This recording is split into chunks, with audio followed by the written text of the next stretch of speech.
O Fórum Digital de Venda Nova, em Belo Horizonte, recebe a exposição Há de Servir Este Livro, um olhar sobre a história de Venda Nova. A mostra reúne livros, imagens e documentos que contam a história do povoamento e da intensa atividade comercial da região desde o século XVIII. A análise e a seleção do material foram feitas pelo TJMG por meio da Escola Judicial Desembargador Edésio Fernandes. A exposição leva o visitante a uma viagem aos tempos do Brasil Colônia e Brasil Império. Nessas épocas em que boa parte das pessoas não sabia ler ou escrever, a palavra escrita tinha grande valor jurídico. Agora, esses registros sobre a história civil de Venda Nova estão reunidos e disponíveis ao público.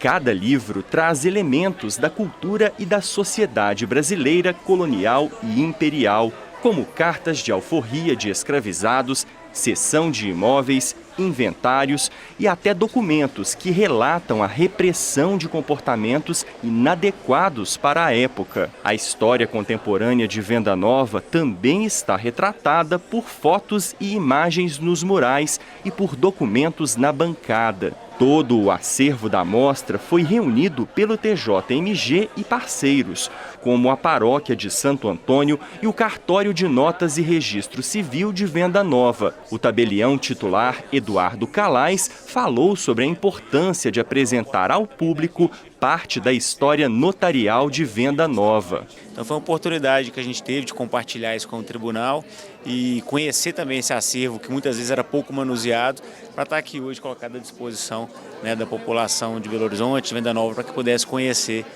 parte da história através dos livros do cartório. A inauguração da exposição contou com a presença de autoridades, representantes da comunidade e de magistrados do TJMG.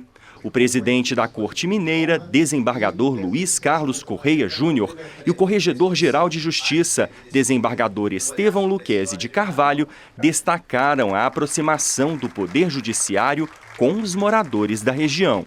A Corregedoria se sente extremamente valorizada na medida que pode possibilitar ao morador de Venda Nova o conhecimento de alguns registros importantes históricos relacionados à sua criação, ao fomento comercial e a uma série de outras questões relacionadas à criação e o desenvolvimento dessa região. Quem não conhece a sua história, que é o passado, não sabe como se posicionar no futuro.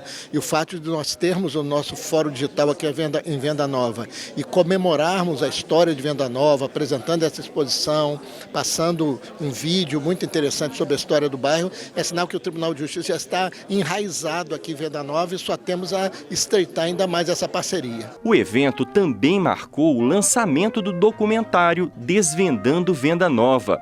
A produção do TJMG reconta a história de 314 anos de Venda Nova, mais antiga do que a própria capital mineira, por meio de documentos históricos, fotografias e relatos recolhidos na comunidade e em instituições locais. Nos anos 80, por exemplo, a gente tem um personagem fundamental da nossa história, que é o Toninho Black. Ele vai ser responsável por transformar Venda Nova na capital do soul e da black music. E aqui é uma comunidade enorme, né? A gente tem 270 mil pessoas só aqui nessa região de Venda Nova e com uma história muito rica. Então, na verdade, é um orgulho para a gente ajudar a resgatar essa história e partilhar, tanto dentro do tribunal como com a comunidade. Grande parte da população não tem esse conhecimento, né? Não se aprofundou às vezes ou até não tiveram essa informação. E aí quando o TJ traz para a gente e traz para essa população, que é uma cidade, né? Todas essas informações, fotografias, lembranças, né? Fatos acontecidos, né? Isso nos fortalece muito no nosso dia a dia, inclusive no desenvolvimento da política na nossa região. A exposição Há de Servir Este Livro, um olhar sobre a história de Venda Nova, pode ser visitada até 25 de julho, de segunda a sexta-feira, entre 8 da manhã e 6 da tarde, no Fórum Digital de Venda Nova. A entrada é gratuita.